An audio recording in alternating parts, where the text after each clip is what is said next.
Kumusta po? Narito po ulit ang update natin para sa lagay ng ating panahon.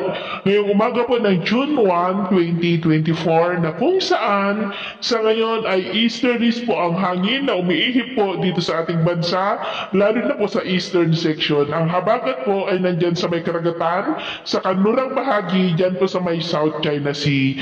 At sa ating long range forecast, maliban po sa habagat na magpapaulan dito sa ating bansa, lalo na sa mga susunod na araw ay wala naman pong bagyo na nakikita na tatawid dito po sa ating bansa for the next 2 weeks. Pero next week po ay mas mataas ang tsansa ng mga isolated rains sa ilang bahagi ng ating bansa, lalo na sa kanlurang bahagi. Dulot po yan ng paglakas ng habagat, lalo na po yan sa dakong hapon at gabi. At sa lagay ng ating panahon, ngayong madaling araw ay maayos ang panahon sa malaking bahagi ng ating bansa.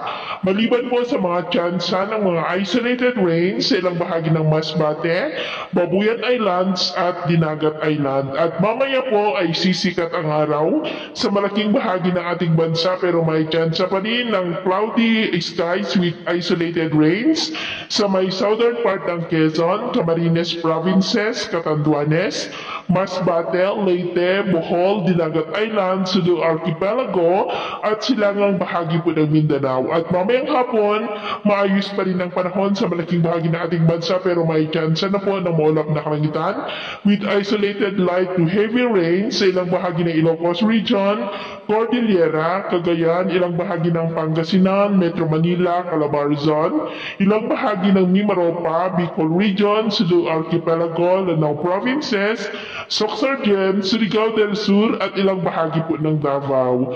Kaya kung lalabas po tayo sa ating mga tahanan, ugaliin po natin lagi ang magdala ng kahit anong panangga natin sa init ng araw at proteksyon na rin po sa mga biglaang buhos ng ulan. At sa atin naman po mga baybayin, wala po tayong nakataas na namang gale warning signals, pero